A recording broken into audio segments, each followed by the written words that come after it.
We are now going to talk about investing in content, tips for starting a channel. Content channels are an important part of the gaming ecosystem and inspire new generations to seek their space in their competitive market. Find out with two internet veterans what you need to know before creating your channel and how to grow it. This is a panel in Portuguese, but we have simultaneous translation into English. Our speakers are Erico Borgo, director at Kuro, Pedro Gelli, a content creator at Gelli Clash, and Barbara Gutierrez, an expert in esports and gaming. Hi, everyone. Hi, Nivi. Long time no see. I know, right? Enjoy the panel. You may begin. Thank you, Nivi. Thank you so much. All right, everyone. Let's get started because now we're going to talk about this very honestly.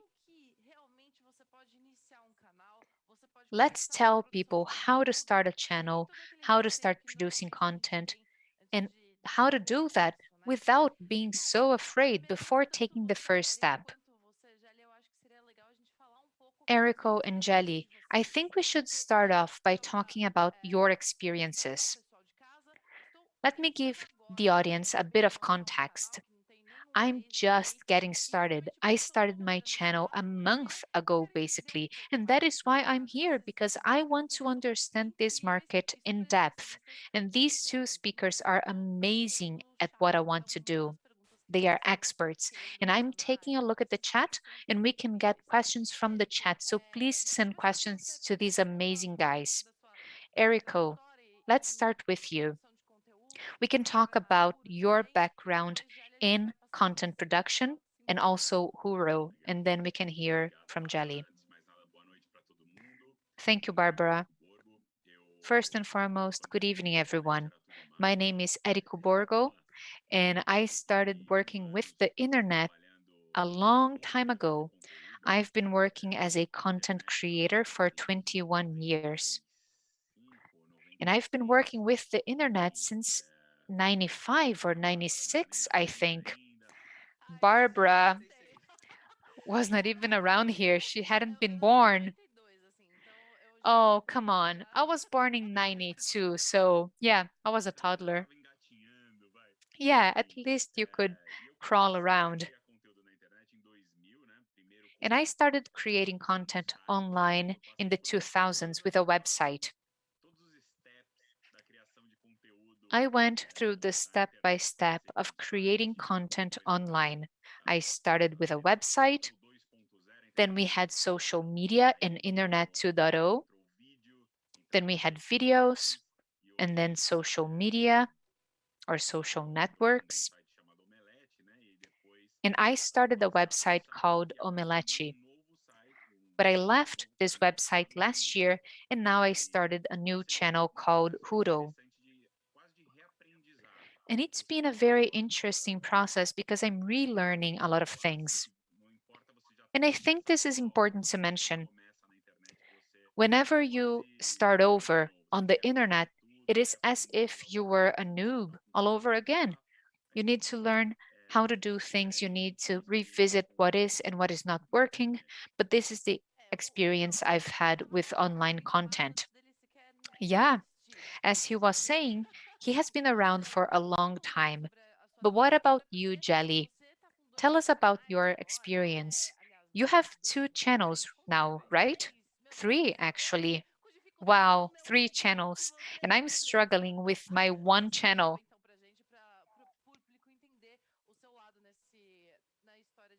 Would you like to share more of your experience with the audience?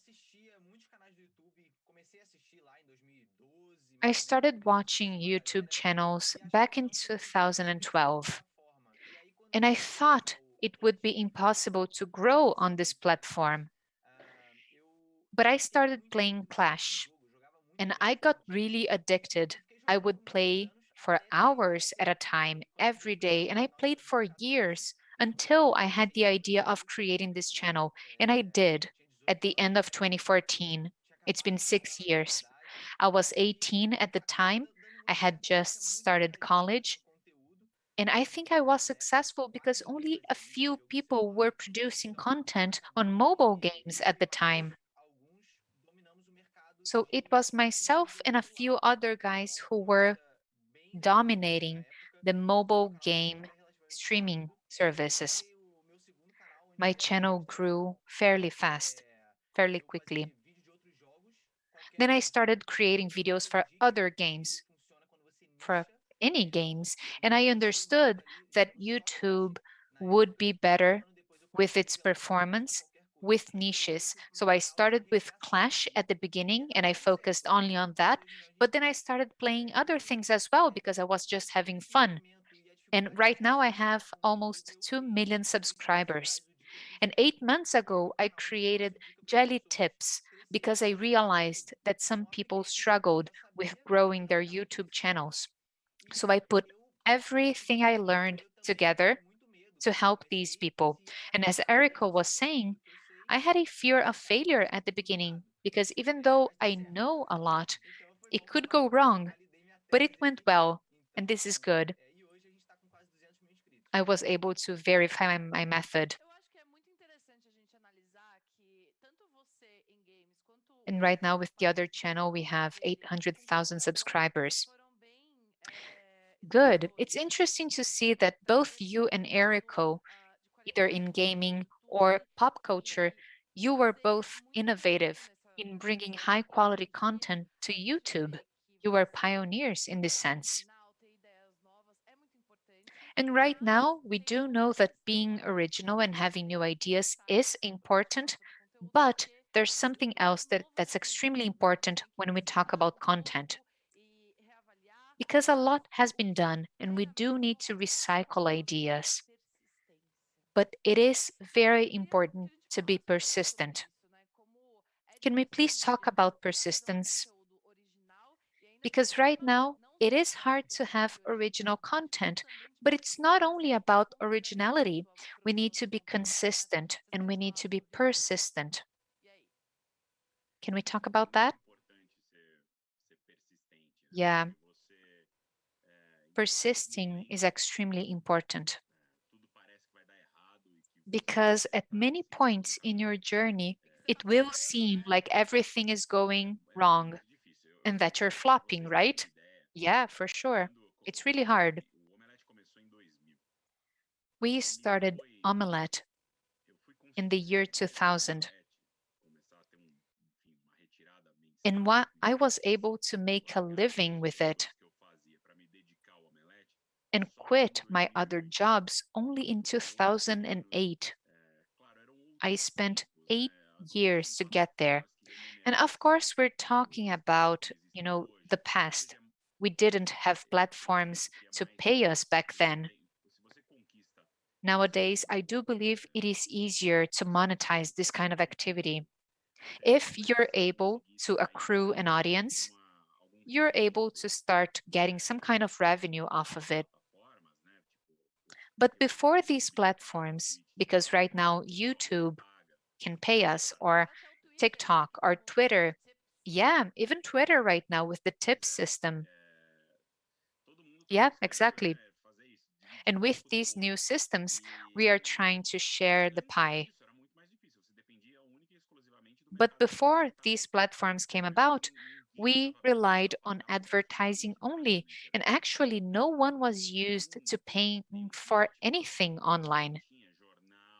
No one would pay for anything. The internet back then was really naive. Yeah, it was just a free spirit, right? Yeah. And please don't panic. Don't think that it's going to take you 10 years to get anywhere because things have changed. We have more tools and resources nowadays. But it is important to persist because with more resources, we have more people fighting for the spotlight. But when we started, there were like 8 channels. We had Omelette, we have Jovem Nerd for pop culture, and maybe another 3 players. But right now, for pop culture, there's a lot of competition. You have competitors in everything. And Gelli said, well, when I started with Clash, I was the only one. But nowadays, there are probably many channels about Clash, right? Well, not specifically about Clash, but maybe a few. Yeah, I'm still playing Clash at least 3 hours a day. Oh, come on, create a channel together then. No, I stopped playing Clash. Oh, that's a bummer. Oh, come on. It's in his surname, Jelly Clash, and he stopped. I'm still playing. But yes, persisting is extremely important. We need a goal and we need to chase after it. Meanwhile, we can't get too attached because sometimes we envision a goal and we design a way to get there, but maybe the way we have designed is not the best one. So we may have an idea in our heads, but if we're not working the algorithm, if we're not providing the audience with what they want, if we're trying to do something too outlandish and people are not enjoying it, then it may take you longer. You may need to persist a bit more, which could be rewarding as well, because it is always good to be the first one doing something. For example, Jelly was working on Clash when no one was, and this was rewarding after a while. Yep, and I find this interesting because at the time I thought I was late to this game back in 2014. Yeah, but I think that's what we always think, right? We always think that we're late to the game. But I think Harrison Ford started being an actor when he was 38, right? Yeah, he used to be a carpenter. Yeah, exactly.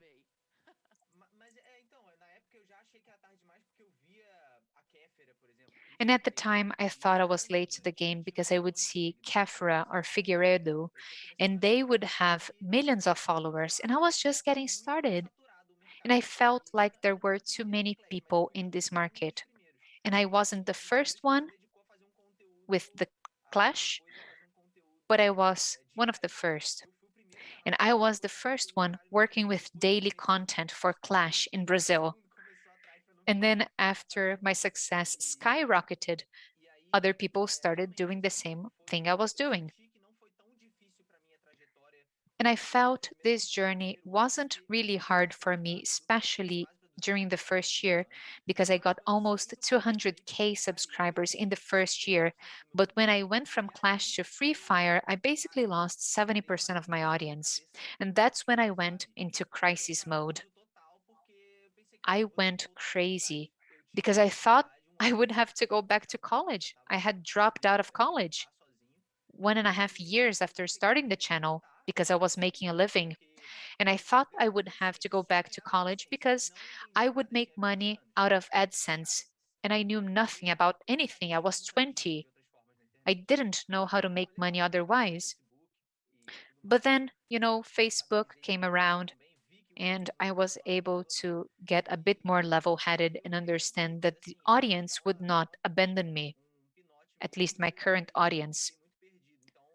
But yeah, I felt lost at a point.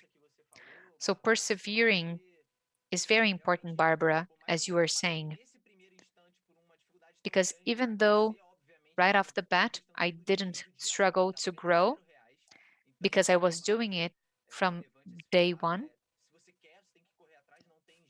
And of course, I was making an effort, I was working really hard. And if you want it to work, you have to work for it. And there are many ways of making money. For example, I didn't know I could be selling trainings and courses over the internet. And I found out about it 8 months ago. And this is a new source of revenue for me. We have new methods and easier methods to transform your views into a new stream of revenue. That's right. A very interesting thing you mentioned. Erico mentioned analytics, understanding the numbers, and you were talking about, being uncomfortable not understanding. Why did you lose your audience? But it is necessary for us to talk about how you need to understand what the numbers are telling you. And I'm a liberal arts sort of girl. I studied languages, okay? But it's true. I think that when you go into content production, we were talking about YouTube, but in any platform, whether it's YouTube, TikTok, Twitter, Twitch, Instagram, and many others, uh, you have to understand what these numbers mean. What returns are they bringing you? And I'm not only talking about counting likes and number of comments, but what hashtags do you need? What are these numbers saying? What time of the day should I be posting? So, do you have any tips on how to deal with analytics? What are the best apps? What do you recommend? And what makes your life easier?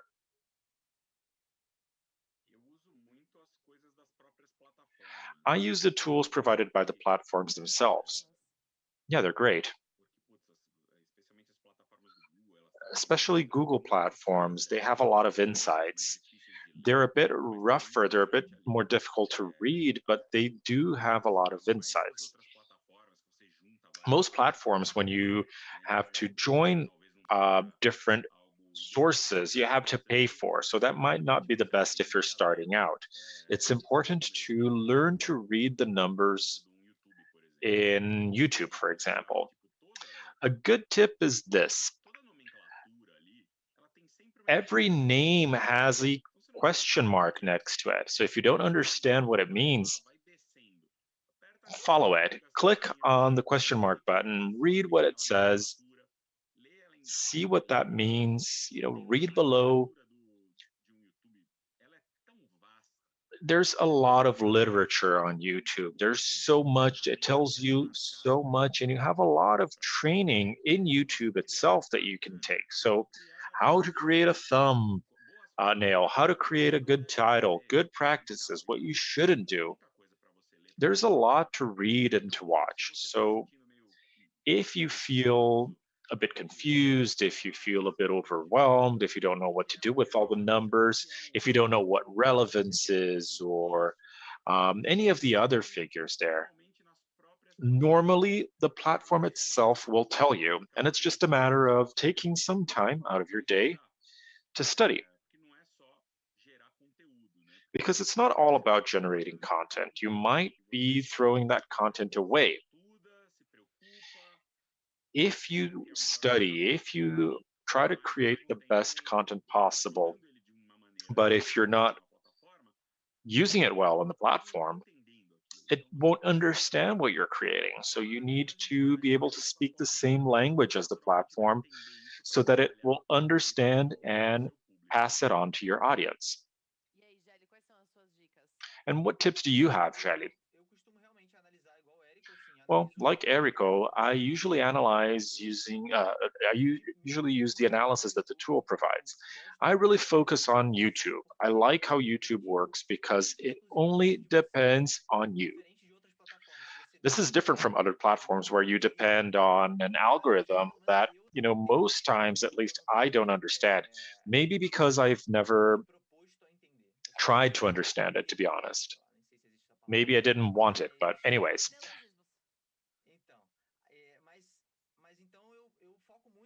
I focus on YouTube because I understand the algorithm. Of course, I don't know 100%. If you do understand, you would have a trillion views, right? But there's a limit. Regardless of that, whatever I intend to do, I can do. And I have actually gotten further than I imagined. So I see that many people uh, believe, and this is something that people say a lot online, that you're going to create something new, and within a couple of months, you'll be earning 50 million a month. Oh, yeah, I wish I would be very wealthy if that were true. Well, you already have 25, right? You have the channel for a month, Right, so where's my 25 million? But we know that's not how it works. A lot of people do believe that's how it works, though. So it's important to listen. Listen to what people have to say if they have tips, especially people who have results, right? Because a lot of people don't have the numbers and they're there to give you advice. So it wouldn't make sense to listen to them, at least in my opinion. But I think it's important to learn as much as you can about the platform because information, knowledge is power. If you know about the platform, if you know what the algorithm is proposing, whether it's YouTube or anything else, you'll be able to play much better and not waste your time. We often think that we are, trading our effort. If you make a bigger effort, you deserve more, but that's not true. You need to have a better sort of effort. You need to work smarter, not harder. So that needs to come back to you. You have to learn and know the most you can so that you can do the best with your time. And since most people already have to go to school or work, you need to be able to um, do multiple things at a time. I had to, um, give up hours of sleep before I dropped out of college. You see when people are successful, but you don't see what happens backstage.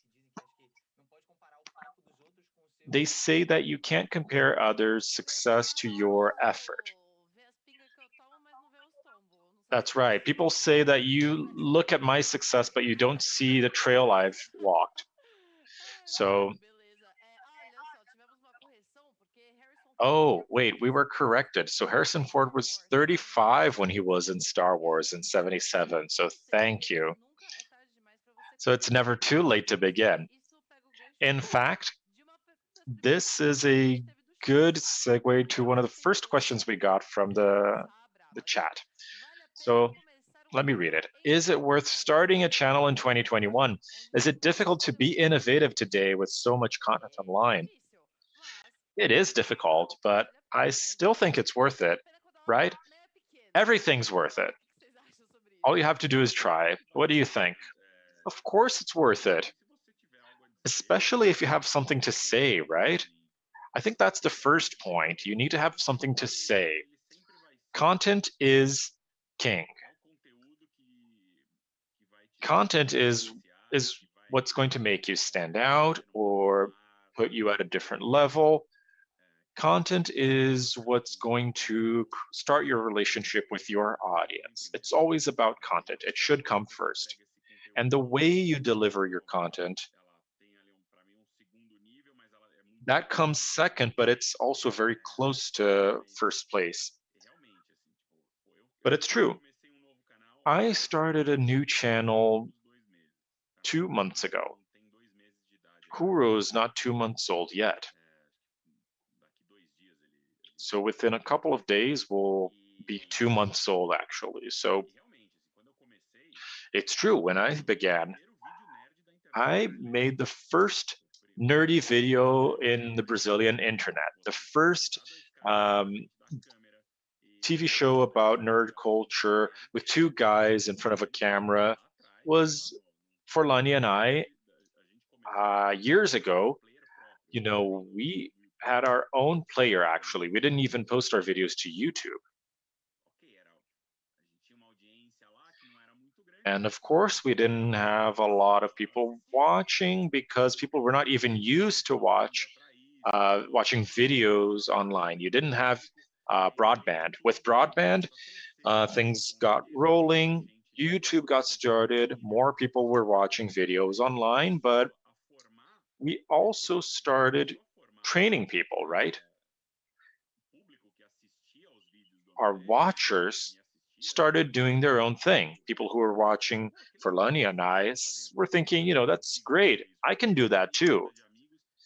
I, I'm always the guy who's in tune with things in my group of friends. I'm the one who has opinions, so I can do it too. So we started seeing more and more and more channels. So now I see myself in an interesting position because I'm going back to creating content. I'm trying to make the content I've always made, but in a different way. And at the same time, I'm competing with a lot of people who trained under me. Isn't that ironic? That's right. I literally trained them sometimes. There were people that I put in front of a camera for the first time. And it's not only a couple, there's probably like 10 who are now online, who have their own channels, who started in Omelete. Well, my first professional video was with you. It was Tiago, you, and I talking about Minecraft in Omelete. Look at that. And now you have your own channel, which is only 1 month old. I also have a very new channel. So that's how it works. But the conundrum is okay, a lot of people are doing what I already did, but now they're better than me, of course. Innovation never stops, a language never stops evolving. I start wondering, I'm 45, so I don't have the same energy I did. I'm not a spring chicken anymore. Now I have to pick my battles. The other day, I just went with the flow and I spent 4 hours talking with the guys. And, yesterday I couldn't get up out of bed. Oh, that's enough. I can't take it anymore. Yeah, we went till 2. I was full of energy. I couldn't sleep. And, I went to bed at 4. Of course, the next day I didn't have a good day. I had videos to do. I had places to go. And imagine I'm at 45, so things are different now. Come on, you still have a long way to go. No, you'll see when you get there. When you said that you were sleeping 4 hours a night, I mean, I had that phase too. In the beginning, like in 2002, 2003, when it all began, I had 3 jobs. I had actually 2 jobs that would pay for my third job, which was my dream job, which was having my own website. So, of course, that's something that uses a lot of energy. It really wears you down.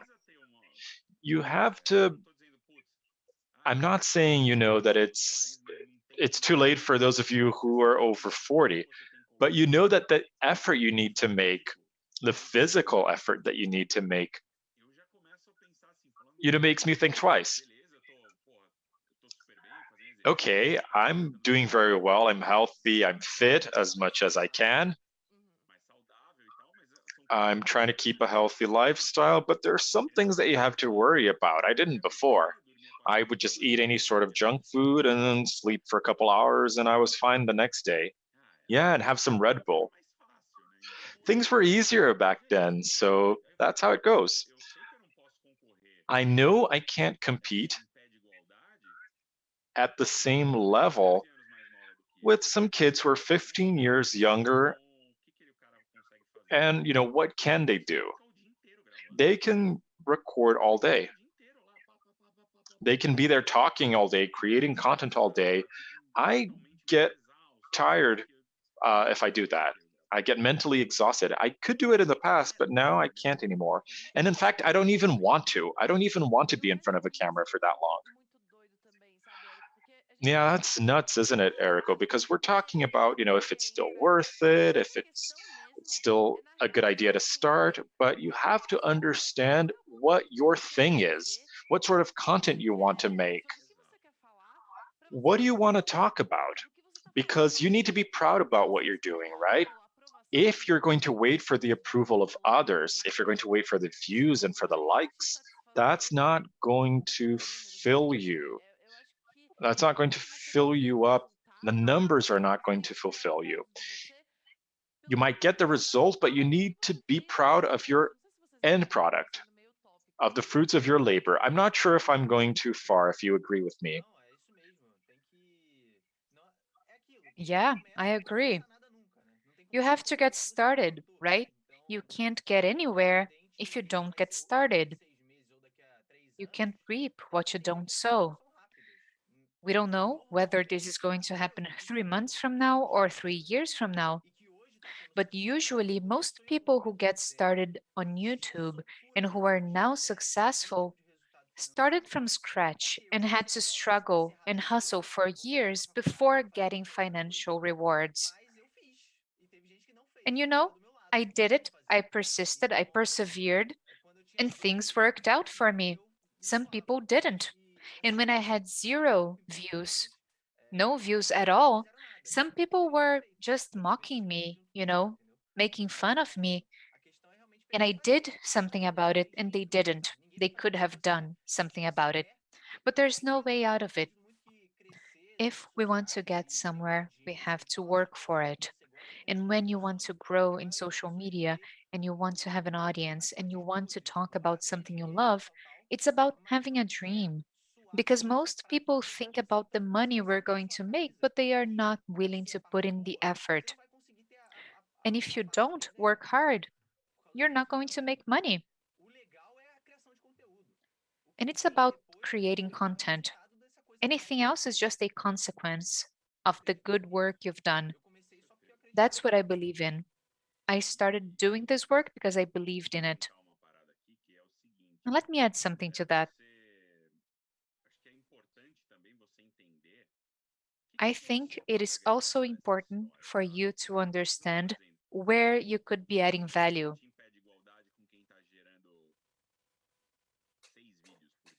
because I won't be a direct competitor to people who are creating maybe three, four, five, six videos a day. This is not what I'm all about right now. I don't want to be a machine that creates content. I've understood that I have restrictions and our business has other things going on. We're a producer as well, a production company. We have other projects. We have to go to meetings. We have conversations.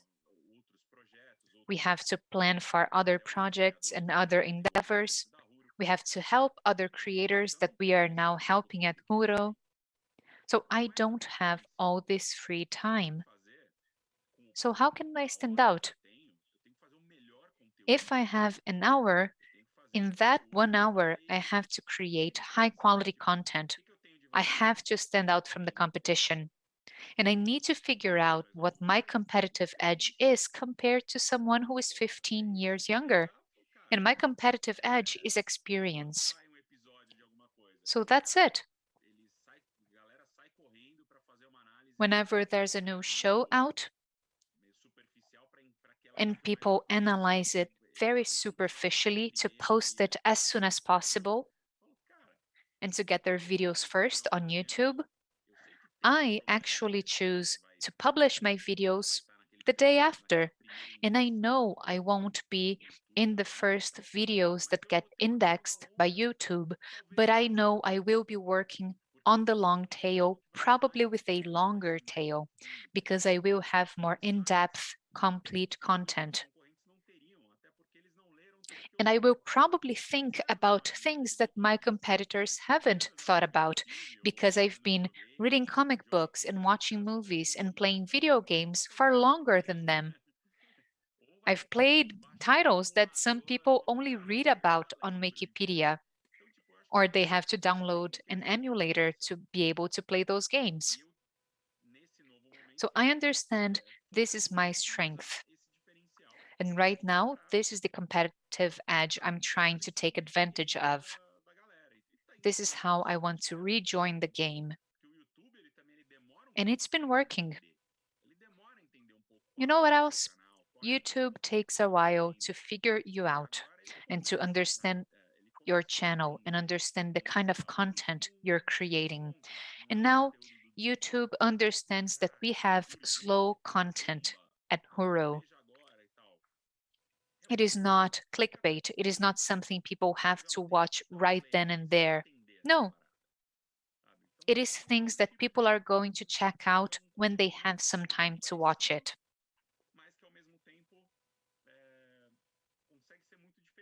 So at the same time, this content is similar to other things, but it stands out. Right now, 2 months in, we see that we're getting better figures in the second or third weeks of certain pieces of content. And with Omelette, if we didn't get the right numbers on the first day, this piece of content was done. If we launched a video in the evening and the next morning we didn't have 80,000 views, it was a flop, it was a failure. But right now with Huro, 2 months in, with 86,000 subscribers, we've actually started noticing something. I created a video about Japanese animations. I'm not an expert in that, but I always wanted to create a video about that. I did my research, I did my homework, and on the first day we had 5,000 views. And even in the recent past, 2 months ago, I would have panicked. I would have thought, wow, this is a failure. Let me think about the next one. But actually, by the end of the week, I think we had 10K. Then in the second week, we had 18K, and now we have 25,000 views. So we didn't start out well, but we have 25,000 now. And these numbers are still growing. And this made me happy because this is what I want to do. I want to create a catalog of content. I don't want to create videos that are going to become obsolete tomorrow. I'm creating a library of content, and I want this library to be long lasting. And that is ideal. The biggest channels for Minecraft on YouTube, if you check their content out, they have 5 million views, but 95% of the views come from the past. And this happens because every video has a long tail. They are not talking about anything that is new. They have a long tail. That is why their videos from 1 year ago are still relevant. They talk about content, they talk about tips and tricks. And you can watch a video from 3 years ago right now, and it's still going to be relevant to you if you're playing the game. The biggest channels on YouTube are betting on the long tail, or Felipe, for example, with 10 million views a day. On the video that he releases on that day, he only has 1 million views. So 9 million views come from the older videos. So the long tail is key here. And guys, if you're home and you're trying to figure this out, Gelli was talking about the long tail, right? This means that when you create something, if it has a long tail, it's going to be relevant for a long time. It's going to be timeless.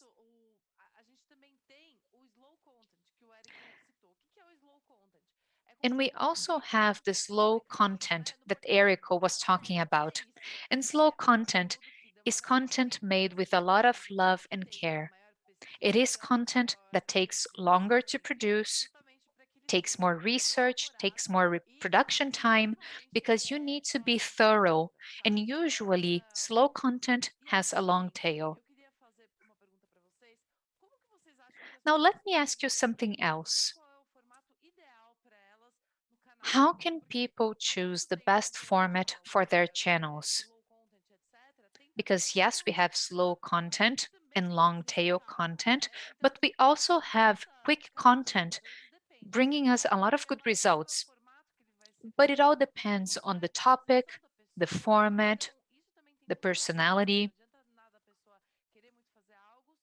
And I think we should be taking that into account. Maybe if you're great at creating quick content, you shouldn't be creating long content or slow content. Do you have any tips on that before we start the Q&A? Do you want to answer this one, Jelly? I believe in trial and error. You have to test it out. You have to see what your audience is going to respond to. Even though you may have a small audience, Maybe you could find 3, 4, or 5 people who could give you really great feedback.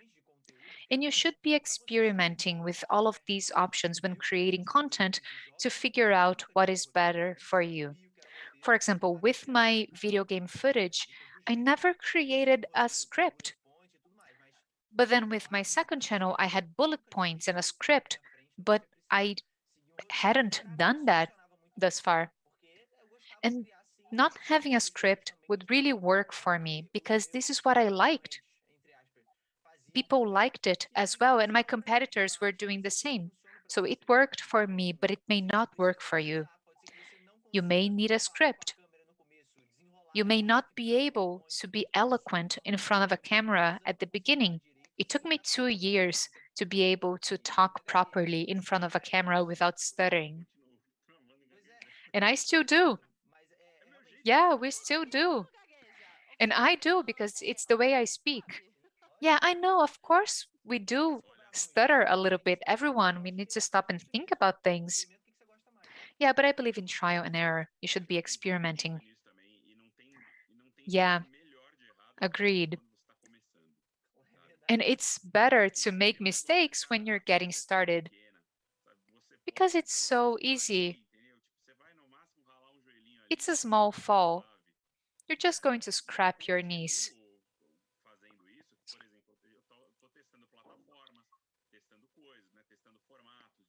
And I'm testing platforms and formats and different types of videos. And I decided to have an interview, a conversation like this one, but I didn't want an online meeting with these little boxes. I wanted to create the idea that we were in the same environment, but I don't have the resources to create a DC fandom like environment with the green screen and everything else. So João and I, my cameraman, were in a studio just trying to figure it out to make something decent. And we used a projector to project the face of the person I was talking to in front of me so that I could look at this hologram in a way to then cover it up. Because, of course, this projection doesn't look good in the video. So, the same thing people are going to see later on in the final video through editing is what I was seeing right there.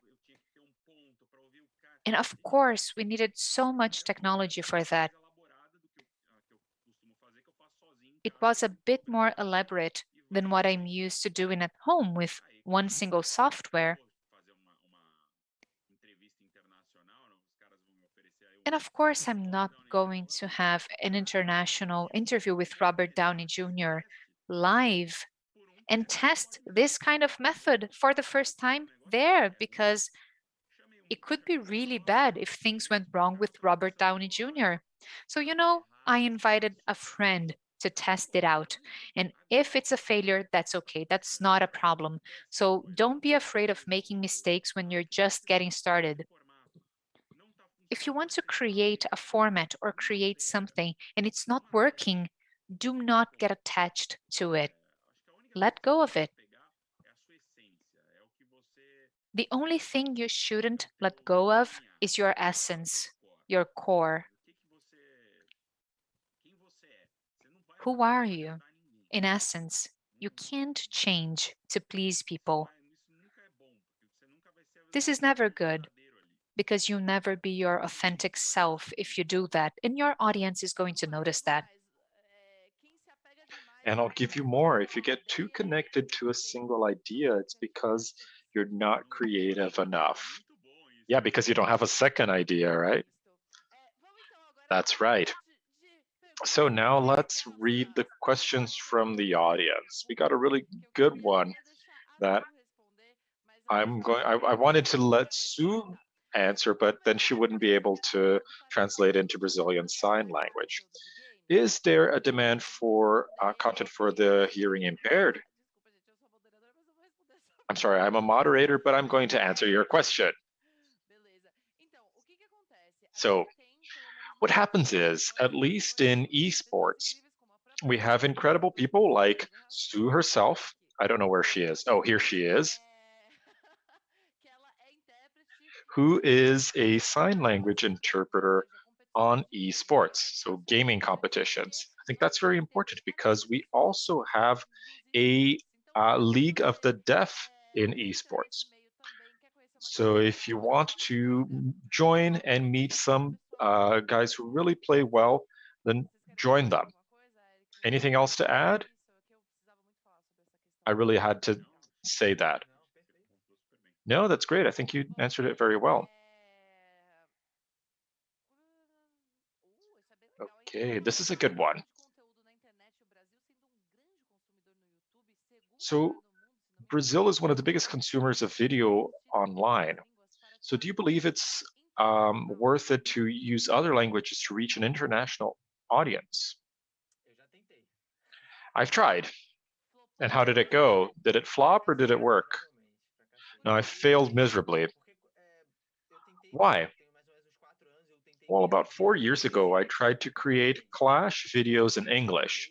I created a channel in English, but what happens is I was going to have to start from scratch, and I already had a huge channel that was working. So I just didn't try enough because I didn't need to. But I do believe that you can do it.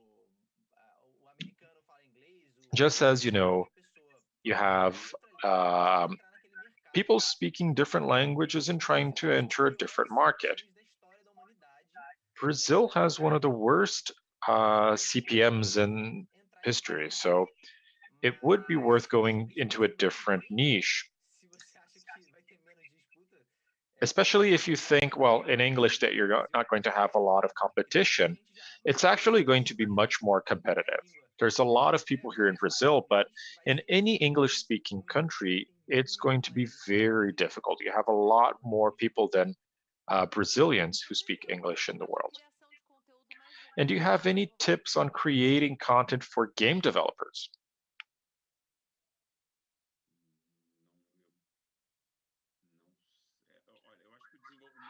Look, I think game development needs to be seen as a niche.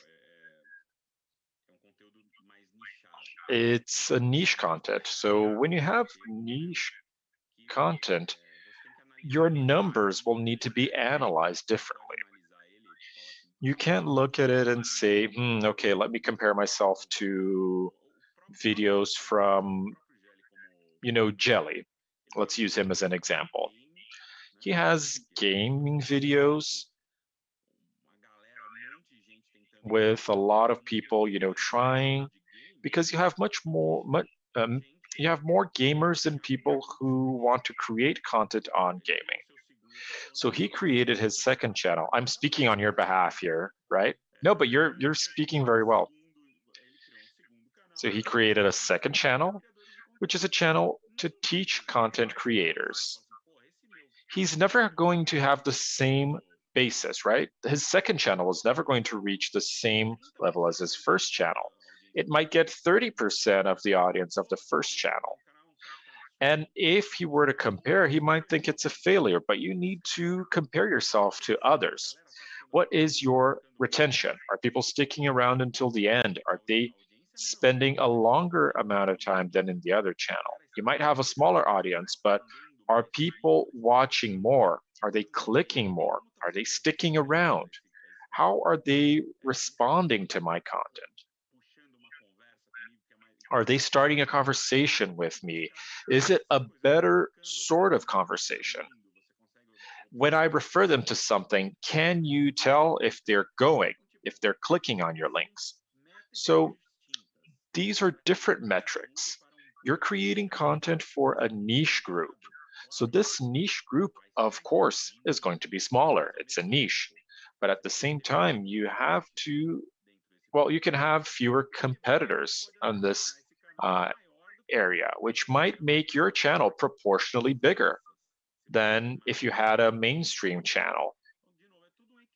Again, it's all a matter of balance. You have to find out what's happening.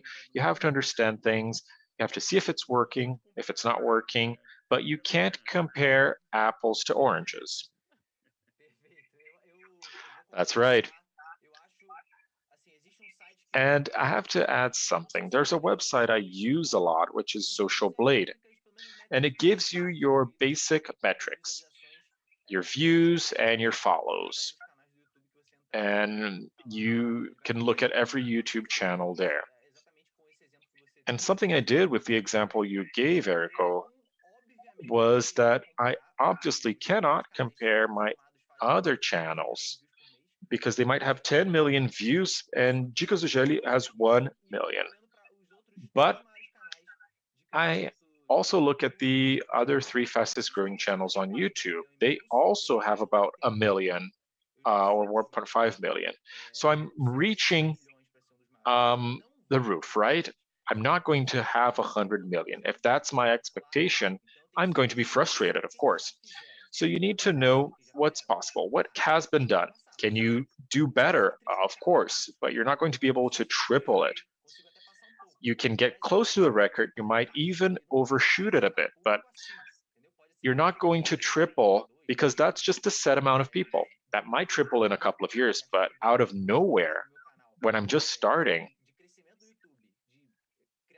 if I'm starting to create content on YouTube, of course, I'm not going to compare myself to my old gaming channel. And the same should go for game development.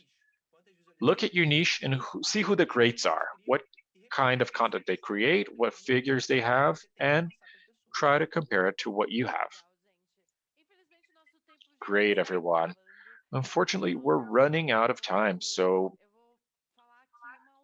I'm just going to ask a quick question before you tell us, how people can find you and, talk about your channels. So, Facebook, Instagram, and Twitter, are they still the main triplets? Yes, of course, but sort of. All sorts of advertisement is good, but the most difficult thing is that, this should not be only for online content. If you are placing a magazine ad for people to watch TV, that's a different medium. So you have to go to the best thing that you have is if you're advertising for a magazine in a magazine ad and people are already at the newsstand, it makes it easier. And the same goes for the social media world. If you're in that social media and if you ask them to go somewhere else, first, Instagram doesn't want people to swipe up. Why do you want to remove them from where I am? Don't send them to YouTube. I want them here. A story that I post would be 20 to 30,000 views. If I ask people to swipe up, it's 6,000. They really sabotage you. So not only does it sabotage you, but it punishes you. For the next one, you're also going to get less. So you need to feel how much Instagram loves you. That's also a dance that you have to think about, right? You need to weigh it and understand, when it's worth removing users from them. Otherwise, you can hack it. You can say, well, go to YouTube. Yes, the link is in my bio, right? Yes, well, go to YouTube, search for Erico Borgo, and you'll find me. Just look for my videos or Huru. I created a difficult name for my company. Huro is very difficult. So, but when I do it, my search results are much better. Yeah, that's engagement, isn't it? Yes, so that is an interest, but you're not giving that to 6,000, you're giving it to 15 to 20,000 people. I'm sure that they can hear what I'm saying because if I say YouTube, the algorithm will censor you. On the other hand, in platforms where you can embed videos, if it's self-embedded like Twitter, You can have a YouTube video and the player will be there in the tweet itself. So it feels like the same platform, and the results there are even better because Facebook does it too. I haven't used Facebook for a long time. Yeah, I use several strategies to start my channel from scratch. I posted it to Facebook groups, but not my family group. You have to understand that you can't get all of your social accounts and send them links. That's only going to spam your friends and they probably will mute you. But you should go to people who have an interest in your content. And that's what I did. In the beginning, I talked to friends who had an interest in that topic. We had WhatsApp groups, we played together all the time. And I was telling them to, watch the video, tell me their feedback, and so on. And many of them still follow me. Not only are they my friends, but they are still following me. So that's a good solution to have. It's easier than going into a Facebook group. You can go on Twitter. You can make relevant content comments for people to get interested in what you're saying. Even YouTube, instead of asking or begging for subscribers, make a good comment in that niche that you want to reach, and that's going to let people know that you're there. You're going to get a lot of likes. Your comment will be highlighted, and then people will click and watch. That happens all the time, and it's much better than begging. Much better. Even for creators, because they will feel like clicking on your comment to see who you are. That's a great tip if you're watching, if you want to know how to start out as a content creator. Thank you, Erico and Gelli. You were great. This was a great conversation, but we've run out of time. I wish we could be here for much longer, but thanks. Hey, Nevi, how are you? That was great. Thank you so much. Any final words? Well, follow us on social media, Bob Cherries. So thank you. That's all. This was an excellent stage. It was a great conversation, and I hope everyone's having fun at Big Festival and also learning a lot. Thanks, everyone. It was amazing to be here. Thanks for inviting me to be here. Erico, Barbara, this was a great conversation, and there's more yet to come. That's great. Thank you, everyone. Thank you, Erico, Barbara, and Gelli. And those of you watching, don't forget to share our link, tag your friends so that they can also watch Big Festival 2021. See you tomorrow. Big Festival 2021, the biggest games festival in Latin America.